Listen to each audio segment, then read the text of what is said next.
বিসমিল্লাহির রহমানির রহিম। প্রিয় দর্শক, দেখছেন প্যারামেডিক মোহাম্মদ আবু শামা, সঙ্গে আছি মোহাম্মদ আবু শামা। তো দর্শক, আজকের ভিডিওটি হলো বাচ্চাদের জ্বর, সর্দি, কাশি, শ্বাসকষ্ট এবং নাক চোখ দিয়ে পানি পড়া রোগের সুচিকিৎসা। আমাদের অনেক ভাই এবং বন্ধুদের বাচ্চাদের অনেক সময় জ্বর, সর্দি, কাশি, শ্বাসকষ্ট এবং নাক চোখ দিয়ে পানি পড়ে। অনেক সময় অনেক ভাই এবং বোনেরা আছেন অনেক মেডিসিন সেবন করার পরেও ফল পাচ্ছেন না, তাদের জন্য আজকের এই ভিডিওটি। তো দর্শক, আজকের ভিডিওতে থাকছে মোট 5টি কম্বো মেডিসিন, অর্থাৎ মোট 5টি ওষুধ। এই 5টি ওষুধ যদি আপনারা সুন্দরভাবে সেবন করেন, তাহলে যত বড়ই সর্দি কাশি হোক না কেন আপনাদের বাচ্চার, ইনশাআল্লাহ আল্লাহর রহমতে সেরে যাবে। তো দর্শক, আজকের ভিডিওতে প্রথম যে মেডিসিন নিয়ে আলোচনা করব সেটা হলো, আপনাদের বাচ্চার যদি জ্বর থাকে তাহলে আপনারা ব্যবহার করবেন নাপা, অর্থাৎ প্যারাসিটামল গ্রুপের যে কোনো একটি ওষুধ আপনারা ব্যবহার করতে পারেন। 2 নম্বরে যে ওষুধটা আপনারা সেবন করবেন, যদি আপনাদের বাচ্চার কাশি হয় তাহলে আপনারা ব্যবহার করবেন অ্যাম্বোলিট, অর্থাৎ অ্যামব্রক্সল হাইড্রোক্লোরাইড গ্রুপের যে কোনো একটি ওষুধ।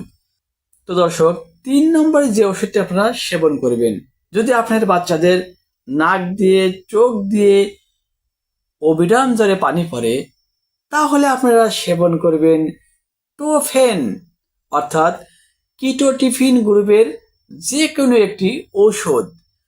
তো দর্শক,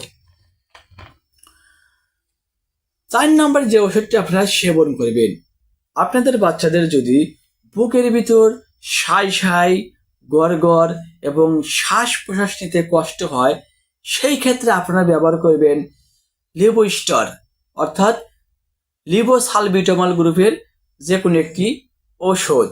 তো দর্শক, পঞ্চম যে মেডিসিনটি, অর্থাৎ 5 নম্বরে যে ওষুধটি আমরা আলোচনা করতে যাচ্ছি, সেটা হচ্ছে একটি অ্যান্টিবায়োটিক।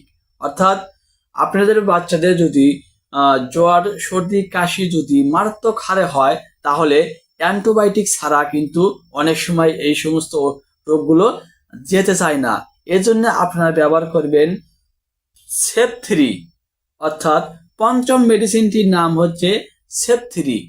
এই 5টি মেডিসিন যদি আপনারা সেবন করান, ইনশাল্লাহ যত বড়ই সর্দি কাশি শ্বাসকষ্ট হোক না কেন, আল্লাহর রহমতে মুক্তি পাবেনই পাবেন ইনশাল্লাহ।